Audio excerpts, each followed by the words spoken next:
Imagine walking into a dealership to buy a car and getting treated like you don't belong. What would you do next? The sun sat high over Scottsdale, Arizona, burning the pavement outside Westward Motors, a luxury car dealership lined with pristine vehicles glistening under the desert heat. Inside, the air conditioning hummed softly, keeping the showroom cool while a few well-dressed customers sipped complimentary espresso. Through the glass doors, an elderly man stepped inside. Marshall Dupree, 72 years old, walked with a steady gait, his worn-out leather loafers tapping lightly against the marble floors. Dressed in a simple navy sweater and khaki slacks, he blended into the background, an unassuming figure in a place built to impress. He took his time, hands tucked in his pockets as he admired the lineup of high-end vehicles. A deep blue Mercedes-Benz S-Class caught his eye. Sleek, polished, a machine built for quiet power. That was the one. Marshall glanced around, waiting for a salesman. Nothing. 3 salesmen stood near the reception desk, laughing quietly among themselves. One leaned against the desk, eyes on his phone. Another nodded towards a young couple in designer clothes and strolled over, all smiles and handshakes. Marshall waited a little longer. Still nothing. A woman in a tight-fitting blazer, clearly one of the managers, walked past him without a second glance. Across the room, a tall, square-jawed salesman with slicked-back hair adjusted his Rolex, chatting up a man in a tailored suit. Marshall sighed and made his way to the reception desk. "Excuse me," he said, his voice smooth but firm. "I'm looking for some assistance." The receptionist, a young blonde woman, barely glanced up from her screen. "One moment, sir." He waited and waited. After another awkward silence, the tall salesman with the Rolex finally took notice. With a slow, almost exaggerated exhale, he strolled over, looking Marshall up and down before forcing a thin smile. "Hey there," the man said. "Can I help you with something?" "Yeah," Marshall nodded towards the Mercedes-Benz. "I'm interested in that one over there." The salesman, Brad Jensen, let out a small laugh. Just a breath, but enough to be condescending. He glanced over at the car, then back at Marshall, his smile turning tight. "That S-Class?" Brad asked, tilting his head. "That's a premium model, pretty high price point." Marshall held his gaze. "I know." Brad exhaled sharply, shifting his weight. "Well, maybe I can show you something a little more practical. We got some nice certified pre-owned models in the back. Good mileage, great deals." Marshall didn't move. "I came here for that one." Brad's smile twitched. His eyes flickered toward his coworkers as if silently asking if this was a joke. When no one intervened, he sighed. "Sir," Brad said, lowering his voice slightly, "I just don't want to waste your time. These cars run 6 figures. Fully loaded, we're talking over $120,000 before tax. I mean, you sure this is in your price range?" Silence. Marshall's fingers curled in his pocket. Brad was still smiling, but there was something else in his eyes, something Marshall had seen more times than he cared to count. Doubt. Disbelief. Dismissal. Marshall had spent a lifetime proving people like Brad wrong. His entire career, he had watched men in expensive suits underestimate him. He had walked into boardrooms where executives ignored him, only to later realize he was the one signing their paychecks. And yet, even now, at 72 years old, standing in a dealership he could buy 10 times over, he was still facing the same tired assumptions, but he wasn't about to explain himself to a man like Brad. Marshall took a slow breath, glancing at the car the one last time. Then, without a word, he turned and walked out the door. Brad shook his head as he watched him leave. "Guess you got the message," he muttered under his breath. But what Brad didn't know, what none of them knew, was that Marshall wasn't done just yet. Because by tomorrow morning, he wouldn't just be walking into that dealership. He'd be walking in as the new owner. Marshall didn't go home right away. Instead, he pulled into the parking lot of the Silver Oak Club, a private lounge on the outskirts of Scottsdale, where he handled most of his business. It was quiet, discreet, the kind of place where deals got made over a glass of aged bourbon. Inside, he took a seat in the back booth, where the leather was worn from years of important conversations. He pulled out his phone and dialed. The call rang twice before a familiar voice answered. "Marshall, didn't expect to hear from you today." Raymond Ellis, his attorney and longtime friend, always answered his calls. A sharp, calculated man, Raymond had been handling Marshall's real estate empire for the last 20 years. "I need you to look into a business for me," Marshall said, setting his keys down on the table. Westward Motors, a luxury dealership off Camelback Road. There was a pause. You looking to buy a car or buy the dealership? Raymond's voice held a knowing edge. Marshall smirked. We'll see. Just find out who owns it and if they're selling. Give me an hour. Marshall leaned back in the booth, watching the ice melt in his untouched drink. His mind replayed the moment over and over, the way Brad had looked at him, the way the receptionist never bothered to acknowledge him. He wasn't surprised by it, not anymore, but that didn't mean he had to let it slide. An hour later, his phone buzzed. Raymond didn't waste time with pleasantries. Marshall, you might have just found yourself an opportunity. I'm listening. Westward Motors is owned by Douglas Reiner, a guy out of California. He bought the dealership 5 years ago, but it's been bleeding money for the last 2. Marshall's fingers drummed against the table. How bad? Bad enough that he's been quietly looking for a buyer. He's got a few offers, but none of them are solid. Marshall exhaled slowly. So, if I come in with a real offer... Raymond chuckled. He'll take it before you finish your sentence. Marshall didn't hesitate. Set up a meeting for tonight. You sure? I don't like wasting time. That was an understatement. Marshall built his empire by moving fast, seeing an opening and taking it before anyone else realized it was there. By the time the sun had set over Scottsdale, Raymond had arranged a call with Douglas Reiner. Marshall sat in his study, phone to his ear, listening as Douglas rattled off numbers. Look, I won't lie to you, Douglas admitted. The place is in trouble. Sales are down, we've had management issues, and I just don't have the time to turn it around. How much? Marshall asked. Douglas hesitated.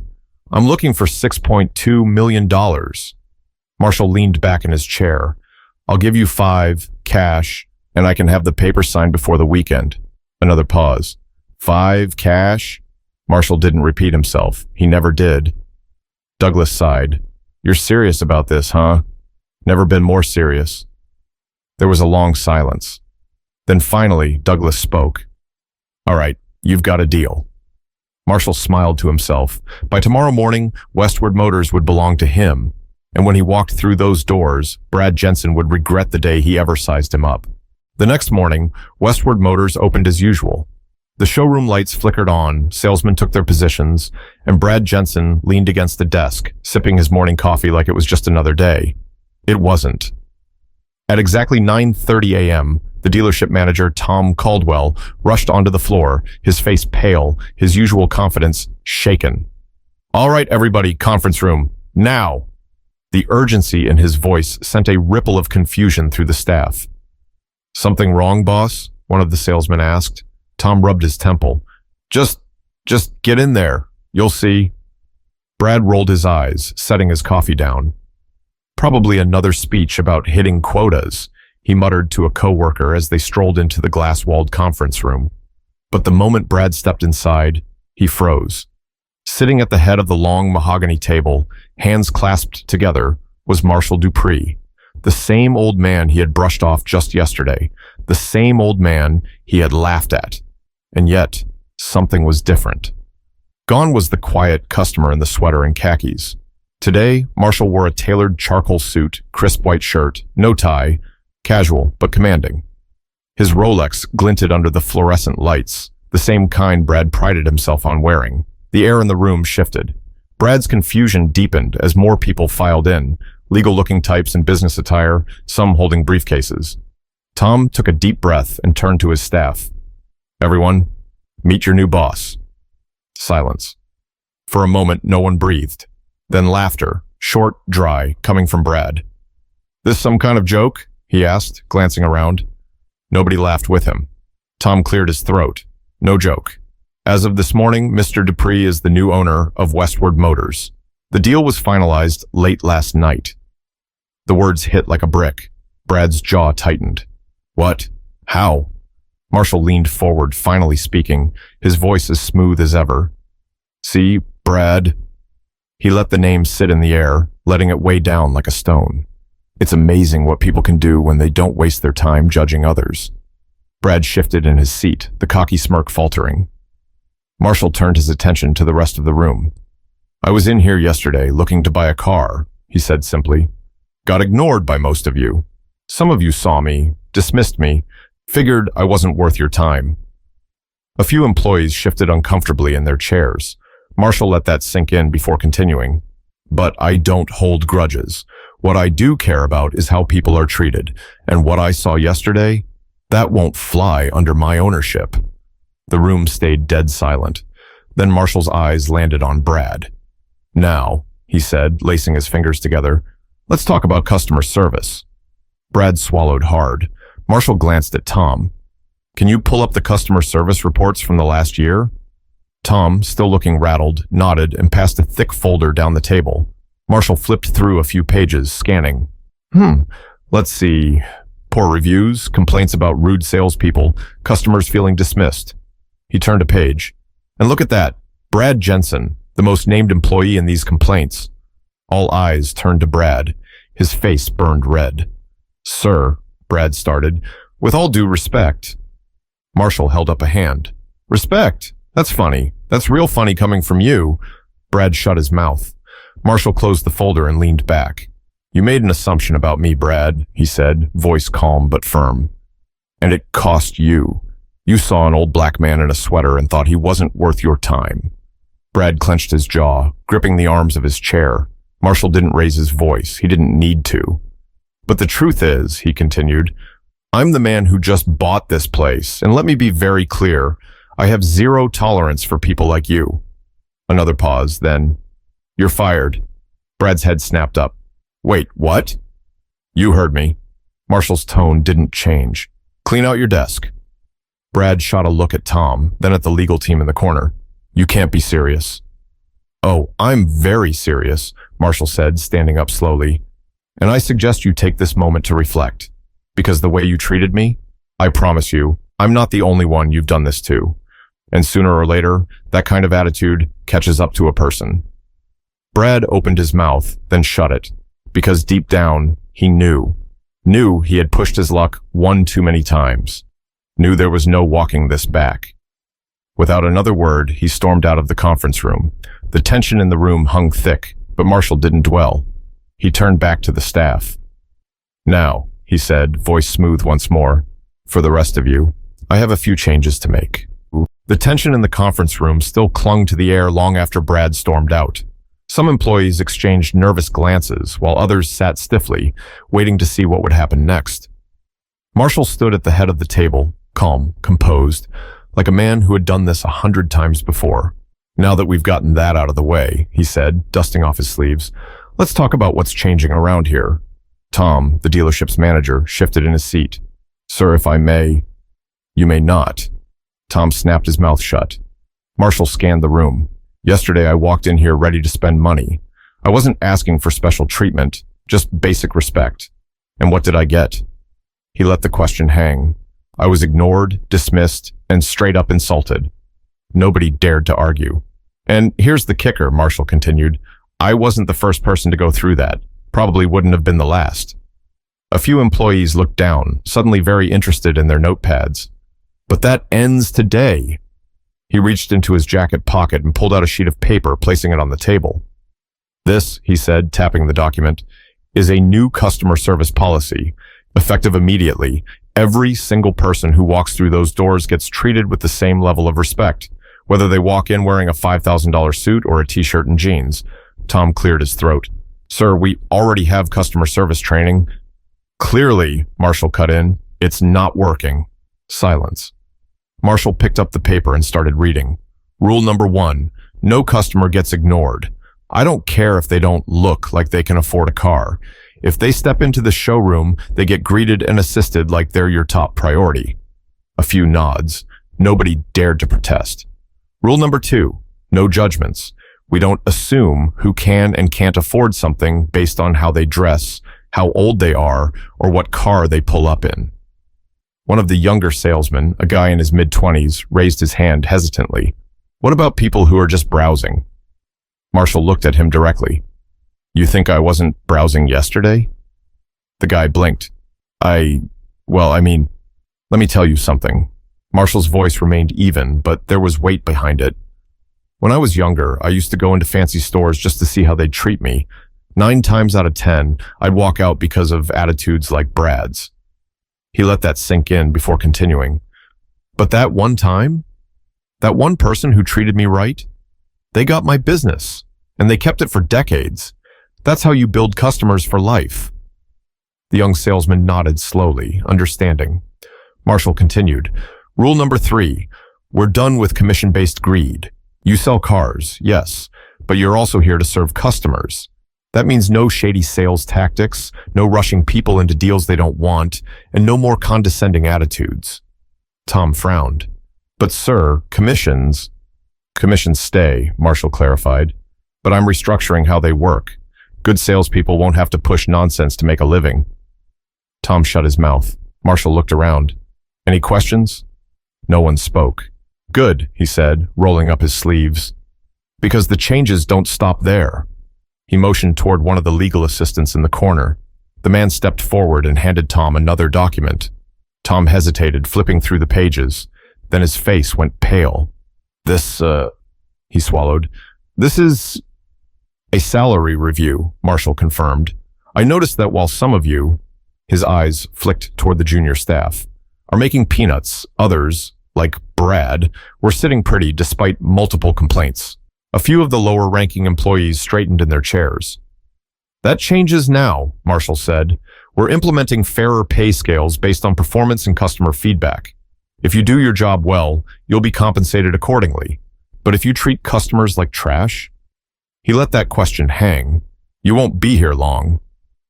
A murmur rippled through the room. Some looked relieved, others anxious. Then Marshall clasped his hands together. "Now," he said, with the smallest hint of a smile, "let's get to work." Because from this day forward, Westward Motors would never be the same. By the afternoon, word had already spread across the dealership. The new policies, the firing of Brad, the fact that the man they had ignored just yesterday was now their boss. The energy on the showroom floor had shifted. Some employees whispered nervously, unsure of their future.